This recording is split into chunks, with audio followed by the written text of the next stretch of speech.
Hello everyone and welcome back to the Brainrot SMP, episode 5. Yeah, I think we're on 5 now.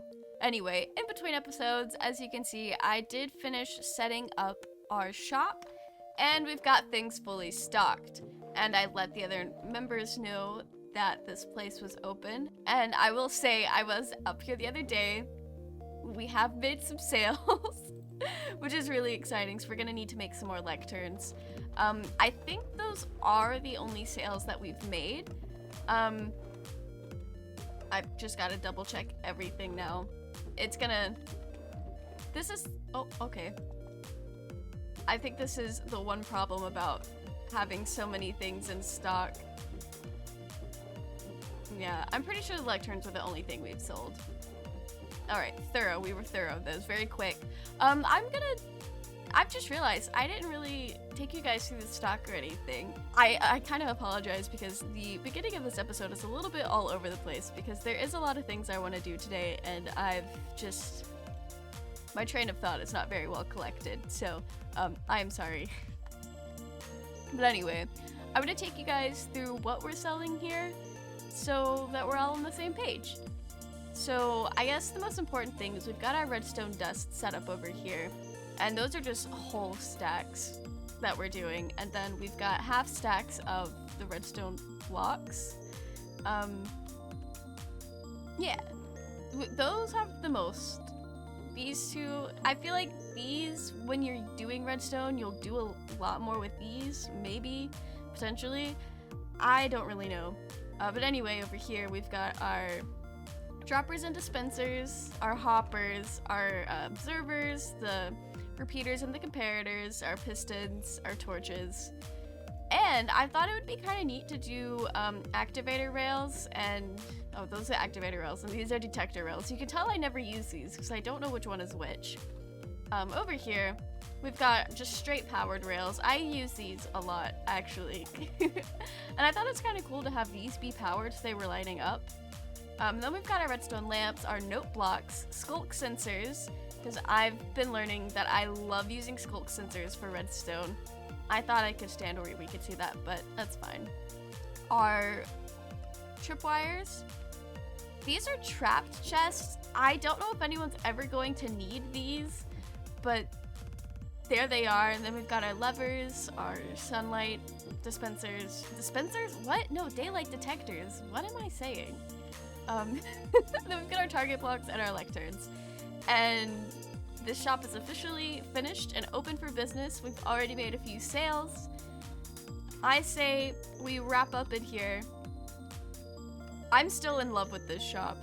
I love it. Okay, let's leave. Before we leave the shopping district though, Kay has been up to some things and we need to go check it out. And it's kind of important and seasonally relevant. As you can see, Kay cleared out an area back there, and she was intending for the server to set up kind of like a fall festival back there.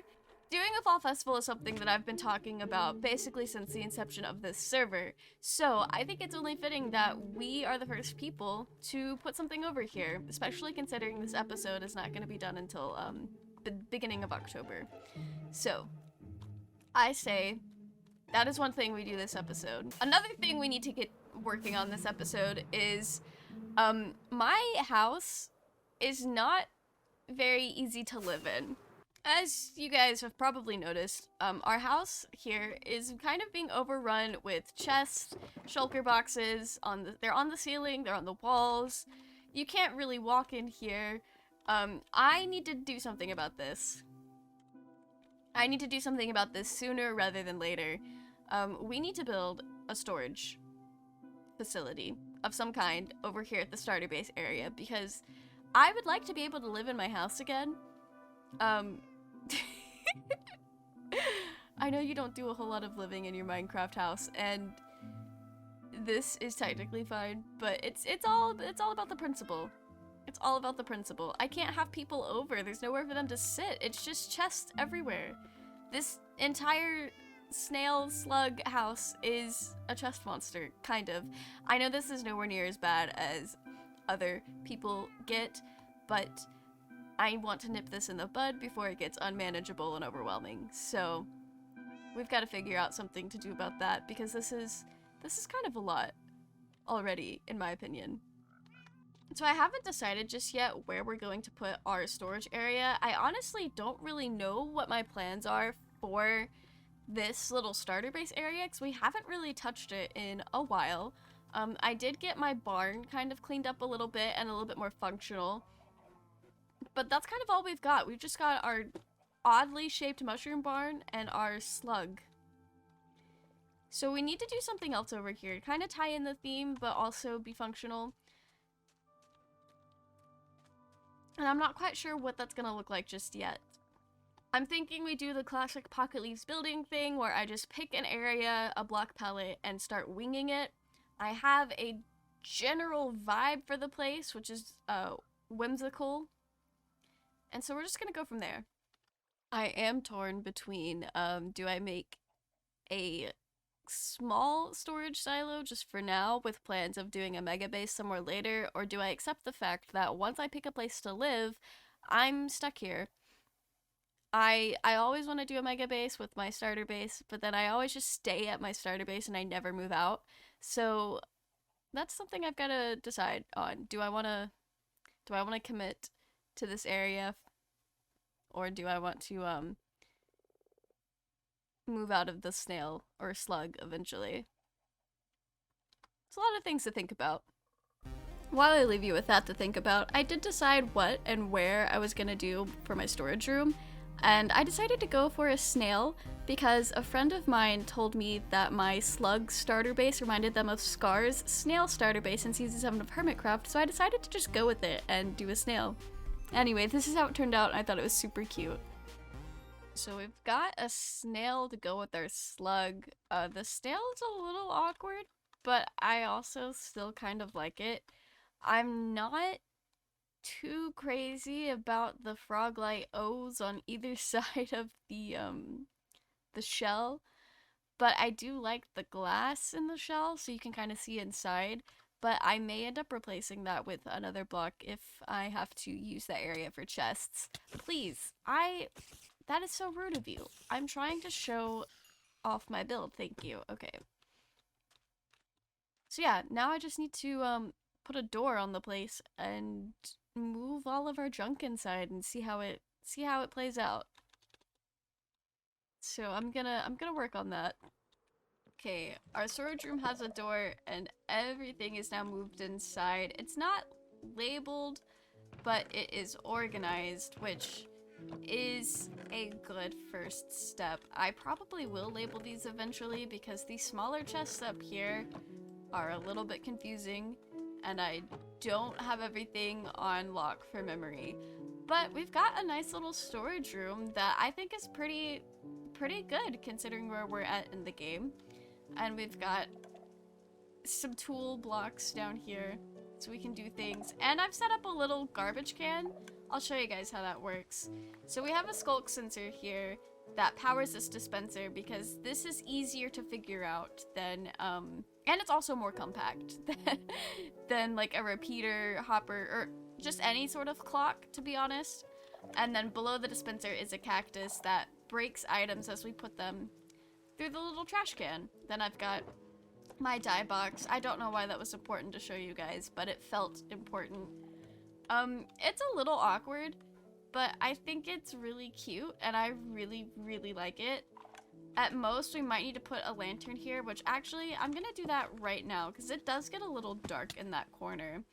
But most of the light in that room comes from the frog lights in the shell, which I think is really nice. It makes it feel kind of lit up, but also just, I don't know, a little bit more organic of a shell.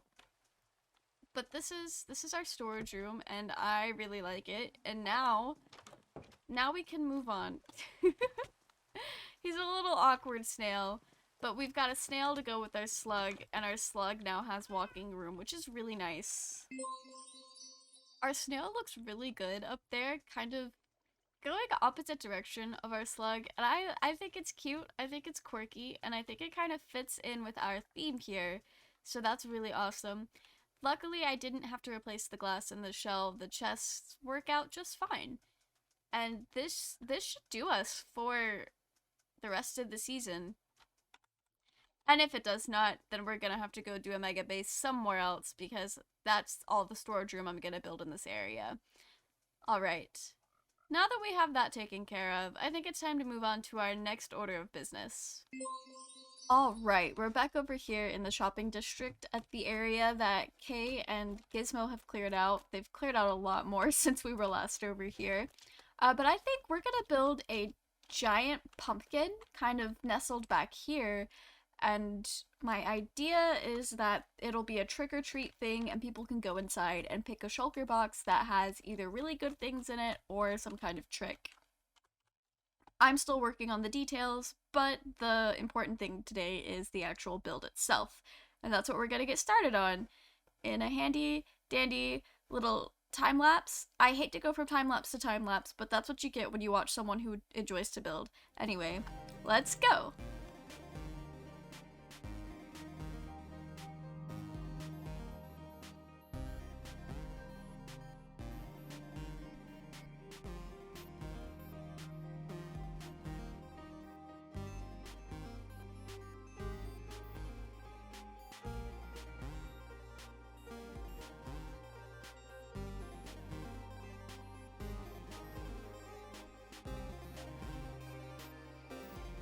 Okay, this place is spruced up a little bit. I've got some mangrove trees around the side, hiding the fact that, this pumpkin build isn't finished.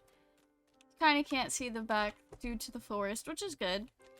Since this was kind of like a temporary holiday thing, I didn't think it was all that necessary to finish the back. Especially because the room on the inside is so tiny.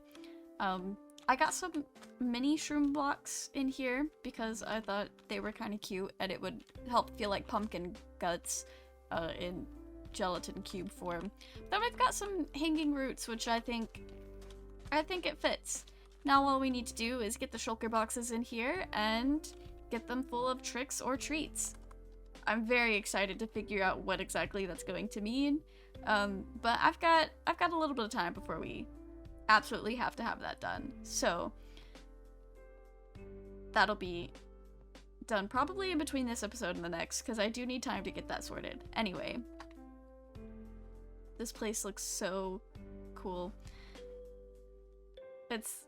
Oh, I feel like I'm inside a pumpkin. Unfortunately, I do believe that's all we've got time for. We got a couple things done today, a couple of building projects. We've got a storage room so we can actually live inside our starter base, and we've got this cool giant pumpkin because Halloween, it's spooky time, and I'm very oh, I don't know what that was, but I'm very excited for spooky time. So much so that I decided to dive into the camera. I don't know. Elytra things, quirky Elytra things. Anyway, that's it for episode 5 of Brainrot SMP. I hopefully will see you guys in the next one. And yeah, I think I got my outro kind of out of order. Anyway, have a good spooky season. We'll see you very soon.